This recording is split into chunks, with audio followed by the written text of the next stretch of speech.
Okay, so tonight, this one's kind of close to me because number one, tons of respect for our guest speaker today. It's Ben Filmore from Read the Shirt. Ben, hold the shirt out.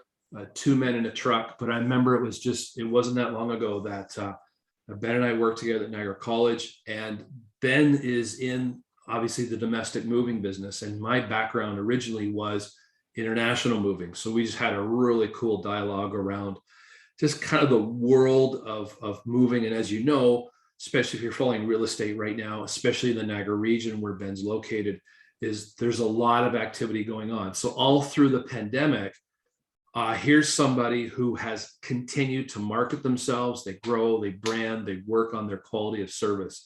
So for Niagara College, principles of marketing, one of the things I wanted to always bring in is a sales element as well. And Ben is a sales manager. So I want to kind of have a little bit of a sales dialogue and how that relates to marketing, because I think the two of them are very combined. And sales is the transference of confidence. So this is going to be a good dialogue today. But also just a bit of a dialogue around kind of, what's possible for a Niagara College graduate. And this is a great success story here. So I want to welcome Ben Filmore, Two Men in a Truck. Welcome, Ben. It's great that you take time out of your pretty busy schedule to join us. But we always wanted to have real world graduates, real world experience, real world advice. Ben, tell us your story. Tell us a little bit about your background and kind of what led you to do what you do. Yeah, well, thanks for having me, Neil. I appreciate it. It's always nice to catch up with you. Obviously, I was mentioned before, it feels like it was last year, but it's been a few years now since I was in your class. So it's nice to catch up first off. But a little bit about me. So grew up in a small town, about an hour away from St. Catharines, Cuga, Ontario. Yeah. From there, out of high school, I was pretty lost in what I wanted to do. I knew I was pretty interested in kind of the sporting industry, so to speak. So I thought that was a good route to take. Yeah, you were a big athlete too, right? Yeah, I played volleyball for the college for all 5 years. I ended up being there. So out of high school, I decided to kind of follow that route, and I went into professional golf management. So I spent 3 years at the college in the golf management program, which revolves around kind of general business as well. So I took a lot in from the business side of things, which kind of down the road ended up sparking my interest in what I ended up doing. Ended up working in the golf industry for a few years. Decided that out of high school, it was kind of in the moment. I liked golf. I liked playing golf. So it was more of a hobby more than something I wanted to work towards. Yeah. So after doing that, decided I wanted to go back to school. Knew that I was interested in kind of the general business, sales, marketing type deal. So I came across the sales and marketing program. From there, I applied. Obviously, started at Niagara in 2017 for my second stint there. Really got kind of hands-on with things right away. Kind of pushed me out of my comfort zone. As Sorry. you probably know, but one of the more interesting things, obviously, there was kind of general classes, but then there was Neil's class, and without a doubt, it was something that kind of caught me off guard, and obviously probably caught 99% of the people off guard, if not everyone. To walk in and have someone kick down the door basically and say, we're here to give you real life experiences. We're here to show you what it's like living in the real world, being a professional in the real world. Yeah. And we're going to drive this train and show you how to be a professional by the time you leave this room. And if you're ready to hop on board, let's do this, and let's show you what the real deal is. And from that point, obviously, it took me a couple of weeks to kind of adapt to what you were doing. But you're like a squirrel in the headlights. I know, that's right, exactly. But once I was able to kind of get my head around the fact that this is what's going to happen, this is going to help me move forward as a person, not only, but as a professional as well. I bought into it, and everyone else bought into it, and it definitely sticks with us to the day that it gave us those real life experiences, meeting new people, and just having you kind of instill your professionalism and everything else on us. It was huge. So I remember walking to class, people are standing on the tables like, what the heck's going on? Yeah, well, exactly. And that was one of the more interesting days when that first thing happened. But it was cool. And thinking back of it now, it's not that weird. It was weird in the moment because we were all uncomfortable, but the Yeah. fact that you were able to be confident enough to get us to do these things, to get out of our comfort zone, it allows you to expand so much as a person. And it was something that was great. It was something that will always stick with me. Absolutely. Always wanted to promise that we'd stretch you in the class. So in the real world, you're used to being stretched. And I remember one of the first classes explaining that, listen, you're going to graduate this college, compete with tens of thousands of college university graduates in interviews that are over in less than a minute. And it was taking how you guys walked in a room and the presence that you had. And it's tough though, Ben, because I was talking a little bit about when we were in person, being in the college, it was easier to do that because people would walk in, you could work with them in person. The class, like right now in any college university, is completely virtual, and it just clicking on cameras is a challenge for some people. So it has been difficult. It has been difficult of getting that same amount of energy and enthusiasm across in a virtual world to a number of students who aren't even in Canada. A number of our students are still international students. They haven't yet arrived. So I guess, we count our blessings that we had that opportunity in class to be on our feet. And so going through our class, I remember like you would just sit there and absorb. Like I loved you. You're always in the front. You're always absorbing. But you took what you learned, and then very quickly after college, you jumped into a career. And like walk us through kind of that career path. And of course, you're sales manager now for a well-known domestic moving company. Like take us on that trip. Yeah, well, it was interesting, and it goes different ways, definitely. But I mean, the one key aspect to it definitely was obviously being given that real world experience that I could kind of apply to things. But going through the actual process, one of the best things that we were given through the program that we went through was the fact that we were able to do an internship. Yeah. And being able to kind of move into a role at Two Men in a Truck, that I was working in the sales position kind of part-time as I was going through the program. That went a long way too. And that's definitely one suggestion that I'd always give is if you're able to make some time to give your time to someone to prove yourself and gain that experience, it's worth more than anything you can ever ask for to be able to get in there and kind of get your feet wet while you're still in the training process, right, of going to school. But as far as getting into the position, I mean, it was so I was working part-time for Two Men in a Truck kind of before I went back to school. I was driving the trucks, so I got that kind of hands-on experience. Decided I wanted to go back to school. Expressed to my current boss that I was looking to go back to school for sales and marketing. He said, I'm looking to expand or open up another sales role. And I said, I'm your guy. There you and go. we kind of worked together, and he gave me the opportunity. He trusted me to kind of move into a role that I had no experience really working with. And I said, perfect, there's an internship. So that cohesiveness between the program. Yeah. It did. It lined up perfect. Yeah, exactly. But kind of going through the internship and then working in the summer in between. And then from there, after I was able to graduate, go through everything, moved into a full-time position, worked for about a year at a school as a sales consultant. And then I moved into a sales manager position about a year after graduating. Yeah. So it's cool. Yeah, we have a small but mighty sales team at our location. So yeah, it's just kind of, it worked out well and everything lined up well, but you said it best. It's always right, meeting those people, giving yourself the opportunity to move into a position like that, giving your time to prove yourself. That's one thing you always were huge on, that you prove yourself, you give yourself an opportunity, and people notice that, and everything lines up well. So now, Ben, I've got first year students right now, deer in the headlights, like, okay, I don't really know what to do. Let's just say, in a nutshell, the general business program, how did it help you the most? and what parts of it are you now using where you are? Right. So if I had to choose a couple things that I found that I still apply on a day-to-day basis, there's a lot of things, but definitely the most valuable thing is the ability to build relationships with Yeah. people and Yeah. keep those relationships, the communication.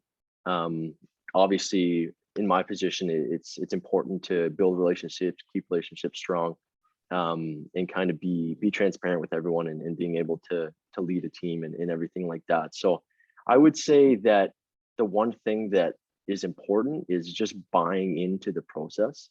Mm. It's easy enough, and I have firsthand experience. The first time that I went to college for the golf management program, I was, not that I was standoffish, but I've had a hard time kind of going the extra mile and making myself uncomfortable to put myself in a situation, which is understandable. It happens. People who are out of high school, 17, 18 years old, it's difficult to put yourself in an uncomfortable situation. Mhm. But that second time going back to college, I told myself, let's buy into it. Let's stand on a desk and scream at each other in Neil's class, and let's make ourselves uncomfortable, because if we make ourselves uncomfortable, as you said, stretching yourself to your limits in school in a controlled environment, when you move into the real life world, the professional world, where the people aren't going to stop stretching you when they pull you hard, then you've already been stretched as far as you can, and you're Sure. able to adapt that. So yeah, I'd say buying in and making yourself uncomfortable. Obviously in your marketing class and a lot of the other hands-on programs or hands-on classes that put you in positions that were real life scenarios, even though they seem, in the moment, they might seem like they're a little fabricated, which they are, they have to be, but you buy into that process, and if you're able to really commit to that, it goes a long way. Well, that's good. I'm going to write that down. So Yeah. process. So I always take a few notes here, because I always tell the students, you might want to take some notes about these speakers. They may be found on an exam somewhere, but Yeah. so follow process is really, really important. And Ben, like, I think the sales marketing always work together. And so, this is a marketing class, but I'm also talking to students about, because we're always selling ourselves, right? We're selling Yeah, our ideas. absolutely. At Two Men in a Truck, what's the importance of that sales and marketing component? And then, of course, the two of them working together. Definitely. Yeah. So that's a great way to put it, is the sales and marketing components are always, it's a push and a pull situation, right? They're always working together. If you're marketing something, you're working to sell a product or a service or yourself. And if you're selling something, you're marketing yourself for the product, right? It's very much cohesive, but yeah, at Two Men in a Truck, I mean, the biggest thing is we want to bring a service to people that are basically picking up all of their belongings. So people who have lived in their home for 10, 20, 30, sometimes 50 or 60 years. We want to bring to them a service that they can trust. A service that's reliable. And we want to bring to them what they feel as if they would be brought to if their family was moving them. So we want them to feel like part of our family. One of our values is the grandma rule, which is treat everyone as if you treat your own grandma. And that goes a long way. It's understanding that you're there to help these people out. It's a stressful time moving, obviously, packing up all your belongings and moving across the town, across the country, whatever it may be. But really, really having yourself to be there to support them is kind of what our number one rule is that we want to support people and get them through the process. Right. You're a psychologist. Moving is big on people. Like, it's a big experience, right? Yeah. We were saying earlier how valuable it is. Everybody make a note when you move, like mark your boxes, like mark where they go. Yeah. And don't let the movers show up and your Christmas tree is still up with the ornaments and your fridge is loaded with food. Yeah, no, exactly. Sure, you and I have done those moves. We're like, want me to take the laundry out of the laundry, out of the washing machine? Right, exactly. The day of the move, you're like, yeah. Exactly. Some horror stories. So a lot of your job is diffusing people, right? It's that service. It's very emotional for people.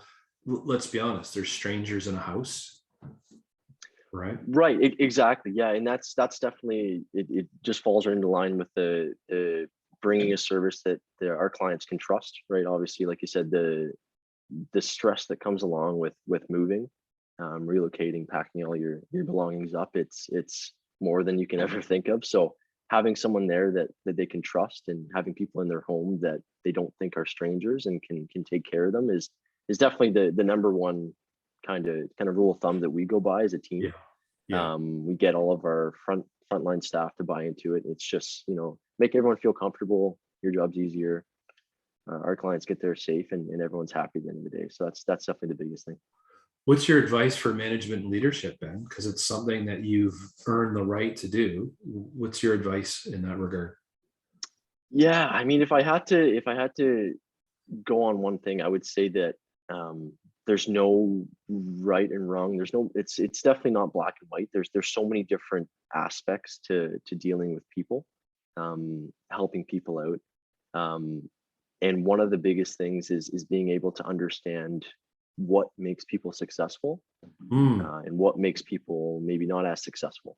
Right. Right? It might not always be someone actually telling you that this is how they find themselves successful, but it's understanding what makes them comfortable in the situation, what helps them be more successful, what can I do to help them be more successful. Yeah. It's not always overseeing what everyone's doing. It's a lot of times kind of being behind them to help them reach their goals and help them meet the company goals. So It's so true. Yeah. mhm. Ben, how do you guys measure marketing? Like, how do you measure your brand in the community? How do you know you're doing a great job? I think you are, but how do you know? Like, how do you know you guys are doing a great job? Right. Yeah. It all, like you said, it's obviously difficult to put an actual measurement on it because there's so many different aspects to it. But it definitely makes it easier for us as a local office, just because of the support we have from our franchise head office. Yeah. We have a head office in Canada, and then we have a head office down in Lansing, Michigan. Yeah. So having the support from the marketing teams from both head office, it makes our marketing coordinator's job and myself's jobs a lot easier. They kind of draw out a good path to take, and we fine tune depending on what demographic we're going towards in Yeah. our specific location. It's interesting though. It is traditional in the fact that there's different ways to go towards the demographic we're going towards, but the biggest thing is just understanding what people want, putting yourself in their shoes, and understanding that, going back to, they want a reliable person to come move their items, and that's what we kind of focus on, is creating that family like brand that Yeah. that makes us feel like we're part of the community, basically. Pretty simple at the end of the day. It's pretty basic. Like,